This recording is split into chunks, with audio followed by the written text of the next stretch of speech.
یہ بہت خوبصورت محفل سجائی اور ایک خوبصورت گلدستہ اسٹیج پہ اور اسٹیج پہ سامنے بٹھایا. یقیناً جتنا بھی خراج تحسین پیش کیا جائے وہ کم ہے کہ آپ نے قید ڈاکٹر طاہر القادری صاحب کے ویژن کے مطابق ایک خوبصورت پیغام دیا، ایک محبتیں بانٹی پاکستان میں رہنے والے تمام ان شخصیات سے، تمام ان مذاہب سے، چاہے وہ کسی بھی مذہب سے تعلق رکھتے ہوں. ایک میسج دیا کہ یہ سارے ہمارے اپنے ہیں، یہ سارے پاکستانی ہیں اور ہم سارے آپس میں بھائی ہیں اور ہم نے اس ملک میں رہنا ہے اور ہم نے اس ملک میں محبتیں بانٹنی ہیں. میرا خیال ہے یہ ایک بہت خوبصورت اور بہت زبردست پیغام ہے آج کے اس تقریب کے حوالے سے. اور دو چیزوں کو آپس میں ملایا، کرسمس کے کیک کے حوالے سے اپنی کرسچن کمیونٹی کو مبارکباد، بہت بہت مبارکباد، اور پاکستانی ہونے کے ناطے قائد اعظم محمد علی جناح کی سالگرہ کے حوالے سے تمام پاکستانیوں کو مبارکباد. تو دونوں چیزوں کو اکٹھا کر کے اور پھر ایک پیغام جو ہے وہ ایک محبت بھائی چارے کا تمام مذاہب کے درمیان، میرا خیال ہے یہ بہت ایک اچھا ایونٹ تھا. اور مجھے یہاں آ کے بڑی خوشی ہوئی کہ ہمارے ملک کی جو ضرورت ہے اور جو قائد اعظم نے ہمیں یہ ملک بنا کے دیا اور جو ہمیں ایک راہ متعین کی، اس راہ پہ آج بھی ہم بڑی سختی سے اور بڑی مضبوطی سے کھڑے ہیں، جس کی یہ واضح مثال ہے کہ تمام مذاہب کو کھلی آزادی ہے اس ملک میں. اور اللہ کے فضل و کرم سے یہاں پہ جو اپنی اپنی بات چیت کی گئی مختلف مذاہب کے حوالے سے، تو اس میں اس چیز کو ہائی لائٹ کیا گیا کہ انہیں کسی طرح کی کوئی پریشانی نہیں ہے، انہیں اسی طرح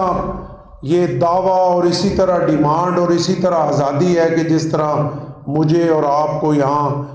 اکثریت جو مسلمان آبادی ہے جس طرح ان کو آزادی ہے. میرا خیال ہے کہ باقی کمیونٹیز جو ہیں ان کو شاید مسلمانوں سے بڑھ کے ان کی مذہبی آزادی ہے. اور ہم سارے لوگ چرچز میں اور مندرز میں اور مختلف جگہ پہ جا کے ان کے ساتھ شامل ہوتے ہیں اور ایک میسج دیتے ہیں کہ یہ ملک جو ہے ہم سب کا ہے. اور کرسچن کمیونٹی کا، باقی کمیونٹیز جو ہیں ان کی بہت بڑی قربانیاں ہیں پاکستان بنانے میں بھی، اور پاکستان بنانے کے بعد پاکستان کو بچانے میں بھی. کرسچن کمیونٹی کی بہت قربانیاں ہیں، ہندو کمیونٹی کی، سکھ ہمارے بھائیوں کی، تمام مذاہب جو یہاں کے رہنے والے ہیں ان کی اس ملک کی بہتری کے لیے، بلکہ ملک کے دفاع میں، ملک کے لیے اپنے جانوں کے نذرانے انہوں نے پیش کیے. اور اسی وجہ سے ہم بھی انہیں اپنے دل کے ساتھ لگاتے ہیں اور ہم سمجھتے ہیں کہ یہ ہمارے بھائی ہیں. اور ادارہ منہاج القرآن کا پیغام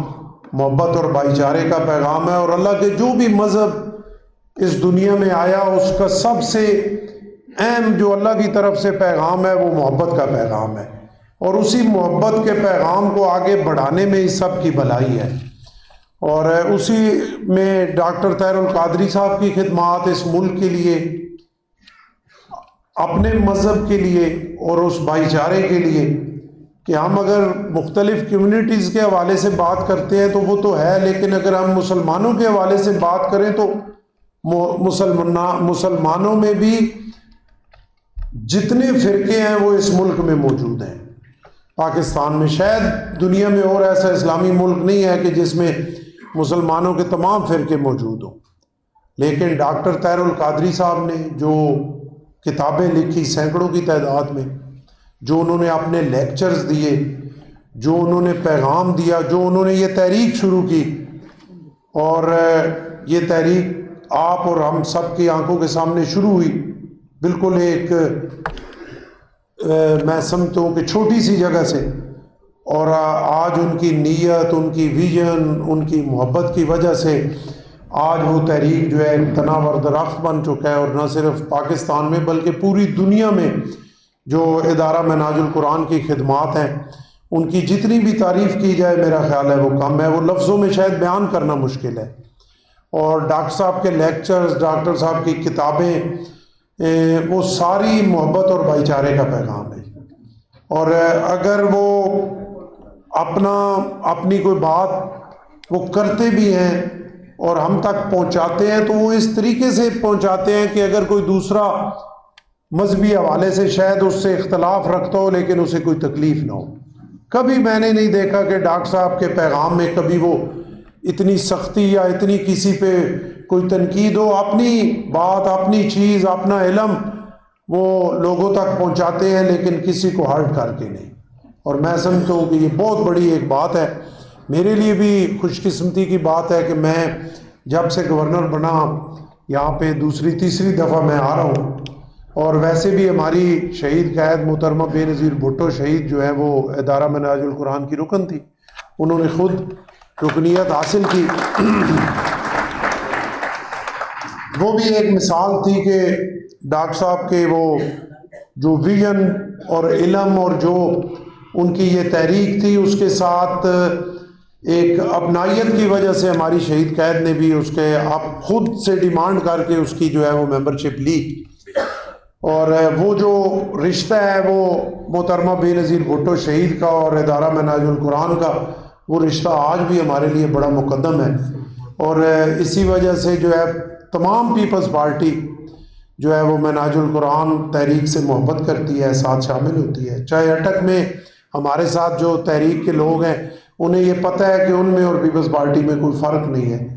ان کے اور ہمارے فنکشنز ایسے ہی اکٹھے ہوتے ہیں کہ جیسے بالکل ہم ایک پارٹی ہے، گو وہ ایک اور رستہ ہے اور یہ ایک سیاسی طور پہ ہمارا اور کام ہے، لیکن اس کے باوجود مل کے معاشرے کی بہتری کے لیے، ملک کی بہتری کے لیے پیپلز پارٹی اور منہاج القرآن جو ہے وہ ہر جگہ اکٹھے انشاءاللہ کام کر رہے ہیں۔ اور میں تو یہاں پہ جب آتا ہوں تو بڑی اپنائیت محسوس کرتا ہوں۔ ابھی اگر اوکاڑے میں نے گنڈا پور صاحب نہ جانا ہوتا تو میں بالکل 2 گھنٹے اور بیٹھتا اور مکمل اس پروگرام کو ختم کر کے جاتا، لیکن مجبوری یہ ہے کہ میں نے ایک ٹائم اوکاڑا میں دیا ہوا تھا، وہاں پہ جانا تھا۔ اور ابھی یہاں پہ مجھے گنڈا پور صاحب نے تھوڑی بریفنگ دی، کچھ چیزیں مجھے سمجھ بھی آئیں، یہ جو اپنا مدارس کے حوالے سے بل کے حوالے سے ہے تو اس میں بھی ابھی یہ سائن ہو گیا، امپلیمنٹ ہو گیا، لیکن وہ مدارس بل کے بعد بھی اس پہ بہت سارا کام کرنے کی ضرورت ہے۔ اور جس طرح گنڈا پور صاحب نے کہا کہ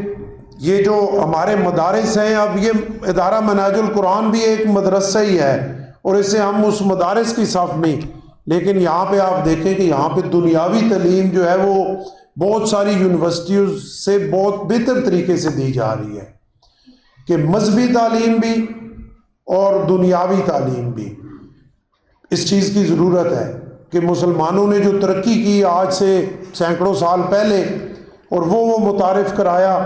آج ہم نام لے کے جو ہے وہ ان کا ذکر کرتے ہیں، لیکن کیا وجہ ہے کہ پچھلے جو ہے وہ کافی ٹائم سے مسلمان علم کی جو ایک راہ ہے اس میں بہت پیچھے رہ گئے ہیں، اور کوئی ایسی نئی چیز مسلم دنیا سے جو ہے وہ نہ ہمارے کسی سائنٹسٹ نے نہ کسی اور ایسے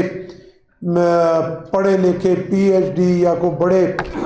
کسی نے کوئی ایسی چیز متعارف کرائی ہو کہ جس پہ ہم کہہ سکیں کہ یہ ایک نیا نظریہ، نئے سوچ، ایک نئی چیز جو ہے مسلمانوں کی طرف سے سامنے آئی ہے، تو اس کو ایڈریس کرنے کی بڑی ضرورت ہے۔ اور اس طرح جو مدارس ہیں کہ جن کی ہر چیز سامنے ہے کہ فنڈنگ کہاں سے آ رہی ہے، کتنی استعمال ہو رہی ہے، آڈٹ ہو رہا ہے، ہر چیزیں سامنے ہیں، اور کچھ اگر اس بورڈ میں اس طرح کی صورتحال رکھ دی جائے کہ اگر ایک آپ نے کوئی مدرسہ بنایا اور اس پہ مختلف اس کے کیمپسز اگر بناتے ہیں تو وہ ضرورت نہیں ہے بتانے کی کہ وہاں پہ آپ کیا کر رہے ہیں، تو میرے ذاتی خیال میں وہ کسی طرح بھی مناسب نہیں ہے۔ اگر جو صاف ہے اس کی پھر ساری چیزیں جو ہے سامنے آنی چاہیے، گورنمنٹ کے پاس ہر چیز رجسٹر ہونی چاہیے، فنڈنگ رجسٹر ہونی چاہیے، بچوں کا بچیوں کا رجسٹر ہونا چاہیے، نصاب رجسٹر ہونا چاہیے، وہاں پہ کیا کچھ ہو رہا ہے وہ رجسٹر ہونا چاہیے. تو یہ ساری چیزیں ہیں جن پہ ابھی بڑی کام کرنے کی ضرورت ہے، اور اسی لیے میں نے گنڈا پور صاحب سے گزارش کی کہ یہ گورنر ہاؤس میں اپنی ٹیم کو لے کے آئیں اور تھوڑا سا اس پہ مجھے پراپر بریفنگ دیں تاکہ میں اس کو سمجھ سکوں، اور پھر پریزیڈنٹ جناب آصف علی زرداری صاحب تک وہ بات پہنچاؤں کہ ہم کس طریقے سے اپنا پازیٹیو حصہ جو ہے اپنے ملک کے لیے ان چیزوں کو ٹھیک کرنے کے لیے جو ہے وہ شامل کر سکتے ہیں. تو آخر میں بہت شکریہ سب کے یہاں تشریف لانے کا، ادارہ منہاج القرآن کا بہت شکریہ جنہوں نے مجھے یہاں پہ بلایا، اور یہاں پہ آئے ہوئے تمام ہمارے برادریاں جو مختلف کمیونٹیز کے لیڈر صاحبان، بشپ صاحبان یہاں پہ بیٹھے ہیں، ان کا بھی بہت شکریہ کہ انہوں نے اپنے ملک کے لیے خوبصورت کلمات ادا کیے، اپنے مسلمان بھائیوں کے لیے خوبصورت کلمات ادا کیے. بہت شکریہ، بہت مہربانی. صاحب یہ بتائیں کہ مدارس بل کے صدر زرداری نے دستخط کر کے کا مقام دور کر دیا، لیکن آپ کہہ رہے ہیں کہ جو پنجاب گورنمنٹ ہے وہ عوام کو ریلیف سی دے رہی ہے، اور بلاول صاحب نے طرح سے اسپیچ میں کہا آپ سمجھ نہیں ہے کہ عوام کو ریلیف دینے کی جانب صدر زرداری آگے آئیں گے یا آپ کچھ کردار ادا کریں گے؟ دیکھیں میں تو جب سے آیا ہوں تو ایشوز پہ آپ کے سامنے جہاں پہ بھی عوام کے ساتھ جو ہے میں سمجھتا ہوں کہ زیادتی ہو رہی ہے اور عوام کا خیال نہیں رکھا جا رہا، کولیشن گورنمنٹ کے باوجود میں ان ایشوز پہ کھڑا ہوتا ہوں، ان ایشوز پہ بولتا ہوں. اور اگر آپ غور کریں تو پنجاب میں میرے خیال کے مطابق اگر آپ بہتر اس میں دیکھ سکیں گے کہ پنجاب میں پازیٹیو جو تنقید ہے وہ میری طرف سے ہو رہی ہے، اور پنجاب میں اگر کوئی اپوزیشن ہے تو وہ بس میں اکیلے ہی اپوزیشن ہوں.